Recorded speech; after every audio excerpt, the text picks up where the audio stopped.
राधे कृष्ण दोस्तों, आज मैं आपके लिए गंगा दशहरा की कथा लेकर आई हूँ। एक बार महाराज सगर ने बड़ा व्यापक यज्ञ किया। उस यज्ञ की रक्षा का भार उनके पौत्र अंशुमान ने संभाला, पर इंद्र ने सगर के यज्ञीय यश का अपहरण कर लिया। यह यज्ञ के लिए विघ्न था, अतः अंशुमान ने सगर की 60,000 प्रजा लेकर अश्व को खोजना शुरू कर दिया। सारा भूमंडल छान मारा, पर अश्व ना मिला। फिर पाताल लोक में खोजने के लिए पृथ्वी को खोदा गया। खोदने पर क्या देखते हैं कि साक्षात भगवान महेश्वरी कपिल के रूप में तपस्या कर रहे। उन्हीं के पास महाराज सगर का अश्व घास चर रहा था। प्रजा उन्हें देखकर चोर चोर शब्द करने लगी। महर्षि कपिल की समाधि टूट गई। जो ही महर्षि ने अपने आग्नेय नेत्र खोले, प्रजा भस्म हो गई।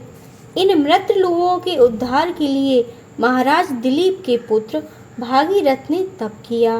तप से प्रसन्न होकर ब्रह्मा ने वर मांगने को कहा, तो भागीरथ ने गंगा की मांग की। इस पर ब्रह्मा ने कहा, राजन, तुम गंगा का पृथ्वी पर अवतरण तो चाहते हो, परंतु क्या तुमने पृथ्वी से पूछा है कि वह गंगा के भार तथा वेग को संभाल पाएगी? मेरी मान्यता है कि गंगा के वेग को संभालने की शक्ति मात्र भगवान शंकर में है। इसीलिए उचित है कि गंगा का भार एवं वेग संभालने के लिए भगवान शिव का अनुग्रह प्राप्त कर लिया जाए। महाराज भागीरथ ने वैसा ही किया। उनकी कठोर तपस्या से प्रसन्न होकर ब्रह्मा जी ने गंगा की धारा को अपने कमंडल से छोड़ा। भगवान शिव ने गंगा की धारा को अपनी जटाओं में समेटकर जटाएं बांध लीं, और यहाँ तक कि गंगा को जटाओं से बाहर निकलने का पथ ना मिल सका। महाराज भागीरथ को और भी अधिक चिंता हुई।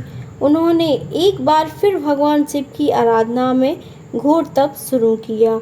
तब कहीं भगवान शिव ने गंगा की धारा को मुक्त करने का वरदान दिया। इस प्रकार शिव जी की जटाओं से छूटकर गंगा जी हिमालय की घाटियों में कलकल निनाद करके मैदान की ओर मुड़ी। इस प्रकार भागीरथ पृथ्वी पर गंगा अवतरण करके बड़े भाग्यशाली हुए। उन्होंने जनमानस को अपने पुण्य से उपकृत कर दिया। युगों युगों तक बहने वाली गंगा की धारा महाराज भागीरथ के कष्टमयी साधना की गाथा कहेगी। गंगा प्राणी मात्र को जीवन दान ही नहीं देती, मुक्ति भी देती है। इसी कारण भारत तथा विदेशों तक में गंगा की महिमा गाई जाती है।